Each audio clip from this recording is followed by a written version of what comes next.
Dnešný duel nám zhodnotí kapitán, ako videl náročný duel s Fínmi. Ja si myslím, že sme dohrali dobrý zápas proti kvalitnému superovi, ale zase vlastne sme dali jeden gól, tak ako tie zápasy predtým, a aj keď sme tam mali nejaké šance, tak jeden gól je strašne málo a dá sa povedať, že nás to trápilo celý šampionát a v konečnom dôsledku aj dneska mali sme dobrý zápas, ale zase sme ho prehrali, takže musíme do budúcna byť oveľa produktívnejší, aby sme našli cestu za víťazstvom. Veľmi sympatický záver, naozaj dali ste do toho všetko, chceli ste ešte niečo robiť s tým zápasom, tesne to ušlo. Tak určite áno, my sme tak boli aj nastavení, že ideme do toho zápasu ako najlepšie vieme a na doraz a snažili sme sa samozrejme ešte aj na konci vyrovnať, boli tam nejaké puky pred bránou skákajúce, ale bohužiaľ tá naša neproduktívnosť sa ukázala aj teraz záver. Ale tiež veľmi dôležité to, že aj keď ste vedeli, že je to váš posledný zápas, tak ste išli naplno a dali ste do toho všetko. Tak ja si myslím, že áno, aj sme si to vraveli, proste je to furt je šampionát, aj keď v úvodzovkách o nič nešlo, ale stále proste je to zápas majstrovstiev sveta proti kvalitnému tímu a určite sme sa na nič nešetrili a dali sme do toho maximum. Matúš, je toto náš posledný zápas, na rade aj hodnotenie, ako ste možno videli tento šampionát, čo možno dal mladým chalanom? Tak ja verím, že si každý zobral z toho čo najviac a že nám pomôže tento šampionát, aby sme boli zase každý jeden hráč, aj ako každý jeden hráč, aj ako tým zase do budúcna lepší a myslím si, že tá naša slabá produktivita nás možno stála aj ten postup do štvrťfinále a neviem, myslím, 8-9 gólov sme dali za šampionát v 7 zápasoch a to je bohužiaľ strašne málo a hráči, ktorí sme mali byť rozdieloví, tak sme až takí rozdieloví neboli a úplne nám to tam nepadalo a myslím si, že sme do toho dali všetko, ale máme sa určite ešte čo učiť. Čiže už ste tu teraz trošku spomenuli, čo možno tak najviac chýbalo tomuto tímu.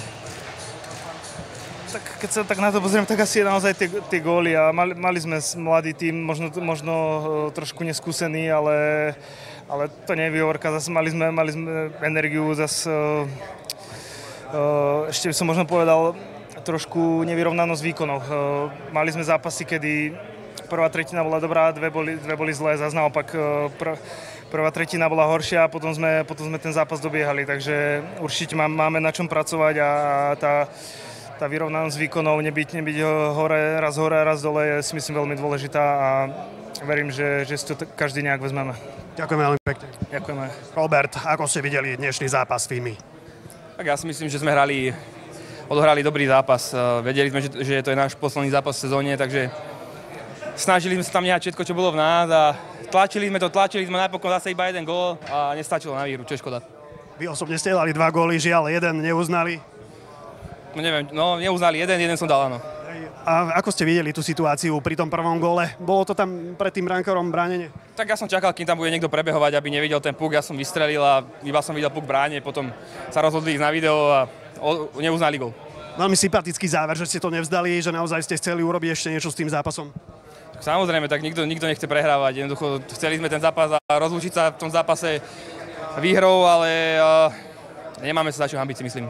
Všetci vieme, ako prebiehala tá príprava, bola tam zmena trénera, veľa ospravedlneniek. Ako by ste možno zhodnotili teraz ten šampionát po poslednom zápase? Tak, bol tam veľký problém dávať góly. Samozrejme, chalani, čo sa omluvili, určite chýbali, ale vlastne na druhej strane veľa chalanov nadobudlo nejaké skúsenosti s tým šampionátom, čiže myslím si, že budúcnosť je pekná. Ďakujem veľmi pekne. A ja ďakujem. Ste zhodnotili zápas s Fínskom? Zápas by som zhodnotil, že si myslím, že to bol asi náš najlepší zápas na celom turnaji, že hrali sme dobre celých 60 minút, vytvorili sme si šance, ktoré sme nepremenili, čo škoda, to si myslím, že nastalo zápas. Práve možno tá efektivita nás prevádzala celým turnajom, že nás trápila, že sme nemali možno lepšie výsledky. Určite áno, ja si myslím, že tá efektivita nám chýbala tento rok, že proste s jedným alebo s 2 gólmi sa ťažko vyhrávajú zápasy proste.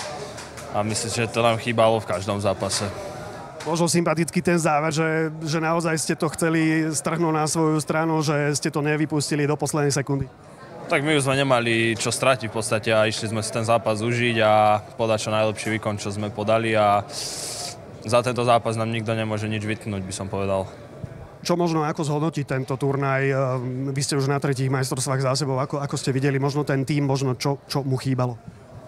Tak my sme stále mladý tým, že proste tu je vekový priemer 24 rokov, čo je veľmi mladý tým, hej, že ono to už bude iba lepšie a lepšie. Dobre, teraz ten turnaj nebol taký, aký sme chceli, aby bol, ale máme na čom stavať.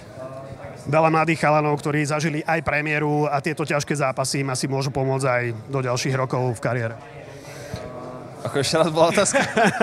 Že veľa mladých chalanov tu bolo, ktorí si odkrutili aj premiéru a že práve takéto ťažké zápasy im môžu pomôcť možno aj na ďalších majstrovstvách sveta. Určite áno, v podstate však takéto ťažké zápasy, ako sú na majstrovstvách, v žiadnej lige nie sú určite.